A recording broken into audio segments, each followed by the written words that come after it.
Foundation কবিতীর্থ চৌধুরীরা 1993 সালে আমরা এটা সৃষ্টি করেছিলাম। সেই ছোট্ট ছোট্ট পায়ে আজকে চলতে চলতে আজকে 2024 স্কুল থেকে ছেলে মেয়েরা বাড়ি যেত, আমি তাদের ধরার জন্য দাঁড়িয়ে থাকতাম। এই গান করবি, কবিতা বলবি, এইসব পরিশ্রম করেছিলাম। তো যাক, কবির সেই আশীর্বাদ সঙ্গে নিয়ে এই পথ চলছে।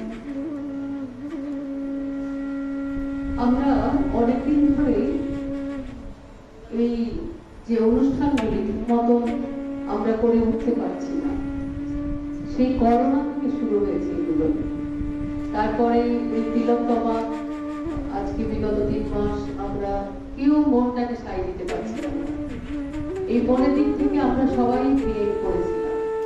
তারপরে আবারও এই একটু মনের জোর দিয়ে এই পুজোর পরে, এই অনেকদিন পরে অনুষ্ঠান শুরু করলাম।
আজকের এই অনুষ্ঠান আমরা শুরু করতে চলেছি রবীন্দ্রনাথ ফাউন্ডেশনের উৎসব।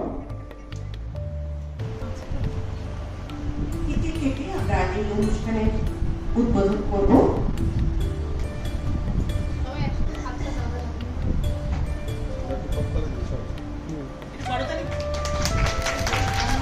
এদিকে এদিকে এদিকে সবাই যারা উপস্থিত আছে সকলকে অনুরোধ করবো আনন্দরূপী মঙ্গলারতি গান থেকে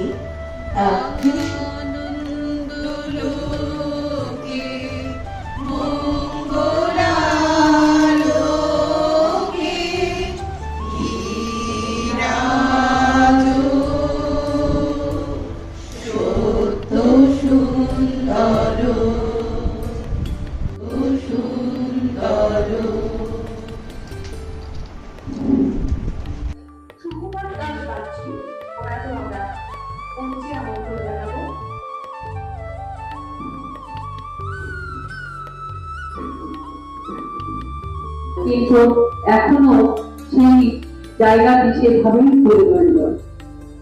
তিনি তো এত কিছু আমাদের দিয়ে গেছেন, সশরীরে হয়তো কিছু দিতে পারেননি, লেখনীর মাধ্যমে তিনি অনেক কিছু দিয়ে গেছেন।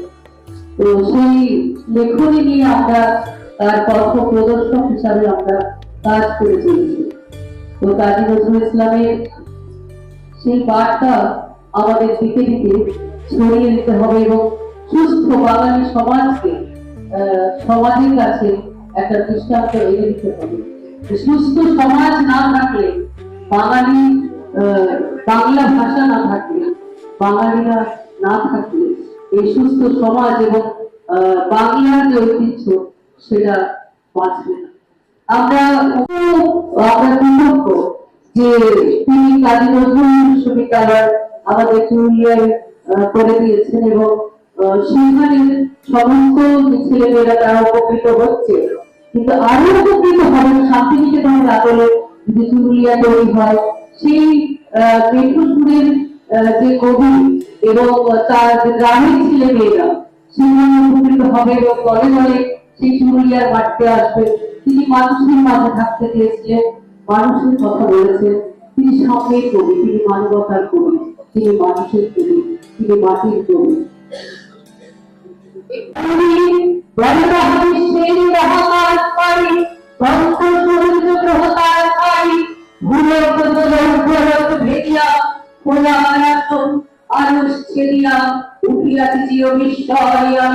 বিশ্ববিধাত্রীর মহলারাতে রুদ্র ভগবান জলে রাজ পিতা বিদ্যজয় স্থির ধর্মীর আমি চির উন্নত শির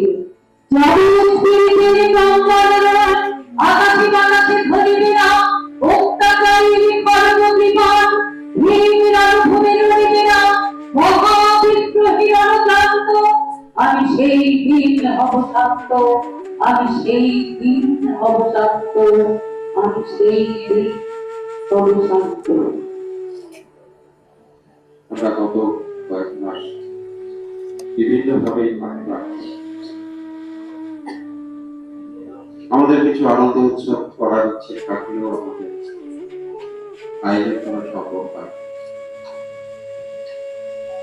এই আনন্দ উৎসব ঘটনার সঙ্গে সঙ্গে কিছু কিছু সংবাদ আমাদের মধ্যে চলে আসছে, এসেছে। আমরা ব্যতীত স্বামী করুণাকে স্মরণ করা হয়েছে। আমরা একটা কঠিন সময় পার হচ্ছে সেই কবির মধ্যে একটা সরকার দোলন চাপা নজরুল ফাউন্ডেশন একটা শুভ উদ্যোগ নেয় সংস্থা, মানুষের কাছে পৌঁছে যায় বার্তাটা। ঠিক যেভাবে আমাদের প্রাণের কবি, অনেক কবি, প্রিয় কবি কাজী নজরুল ইসলাম সেই কবিকে দেখতে পাবো, জানতাম কবি নিজে আর কিছু কথা বলতে পারেন। সে গিয়েছিলাম ওপরে, তখন ডাক থেকে তাই পরিবারের কাছে নেই। অনেকেই জানেন না যে ছোট বয়স, ডান দিকের বাড়িতে থাকতেন একটা তার পায়ে কাগজ থাকতো, কাগজ শিখতে কাগজটা কিন্তু তার সুস্থ অবস্থাতেই উপস্থিত, কিছু লাভ হয়েই কাগজ সেই দেখেছি, বারবার গেছি, দেখেছি। পাশের পাড়ে প্রবীরা নজরুল বলতেন বিরক্ত করুন না, কিন্তু না না আমরা বাইরে করে ঢুকছি না। তো আমরা যেতাম তখন থেকে কাজী নজরুল ইসলাম।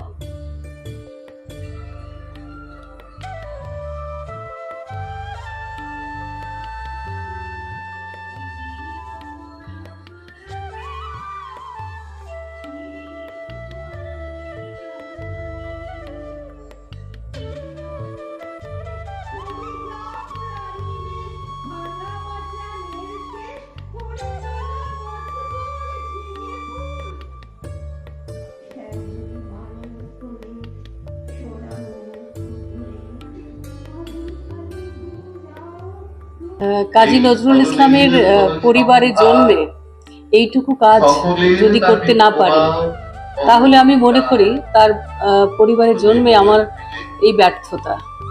চেষ্টা করছি, জন্মেই যখন থেকে জানতে পেরেছি যে তার পরিবারে আমার জন্ম হয়েছে, ঈশ্বরের কাছে সবসময় মাথা নত করে থাকি যে এইরকম একটা মানুষের পরিবারে আমার জন্ম দিয়েছে, যিনি দুঃখ থেকে কাজী নজরুল ইসলাম হয়ে উঠেছেন এত যুগ আগে।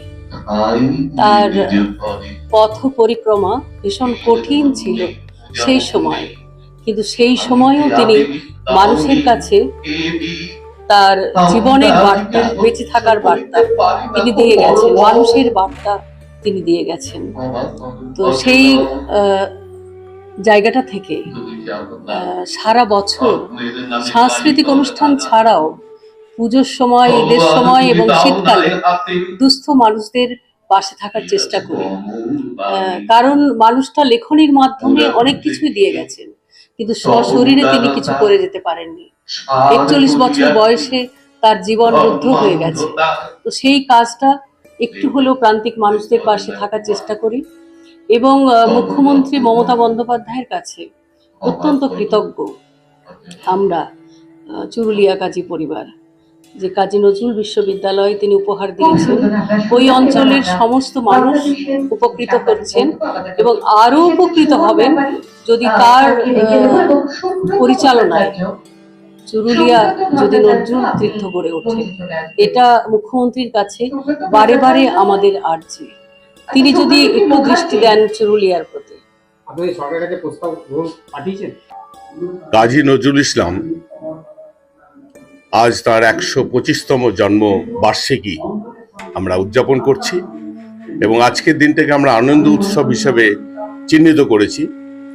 বিশেষত আমরা চাই সারা পশ্চিমবঙ্গ তথা ভারতবর্ষে বিভিন্ন মঞ্চে, বিভিন্ন সাংস্কৃতিক জগতের জায়গায় কাজী নজরুল ইসলামের সৃষ্টিকে তুলে ধরা।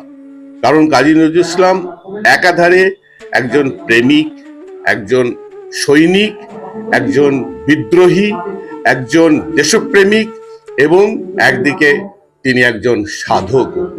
তাই আমরা চাই তার যে ভার্সিলিটি, এই যে বিভিন্ন দিকে তার যে প্রকাশ, তিনি যে সৃষ্টি করে গেছেন, সেই সৃষ্টিকে দিকে দিকে ছড়িয়ে নিয়ে যাওয়া। একদিকে তিনি লিখেছেন কবি প্রেমের গান, তখনই তিনি লিখছেন সাম্যের গান গায় আমার চক্ষে পুরুষ রমণী, কোনো ভেদাভেদ নাই। বিশ্বে যা কিছু মহান সৃষ্টি চিরকল্যাণকর, অর্ধেক তার করিয়াছে নারী, অর্ধেক তার নর।